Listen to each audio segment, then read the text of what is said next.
everyone, welcome back to Statistical Spectrum. In our last video, we explored the RStudio interface. Let's start by creating a new R script by going to File, New File and R script.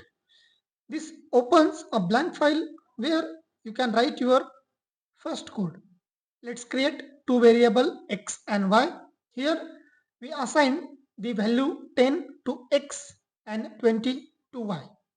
Then we add them together and stored the result in a new variable z. To see the output, we simply type z. Now run the code from the script panel. To run the code, place your cursor on the line and press Ctrl and Enter or Command Enter if you are using Mac. Alternatively, highlight multiple lines and click on the Run button for run multiple codes. You will see the output appear in the console panel.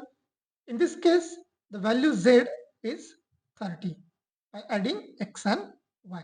You can use console directly for typing the code. While the script panel is great for saving your work, you can also type and run code directly in the console panel for quick test. Like 5 plus 3, 10 minus 2, you will get direct output. Let's understand the comments in R script. Comments are notes in your code that R ignores while running. Use them to explain what your code does. In R, comments start with hash symbol.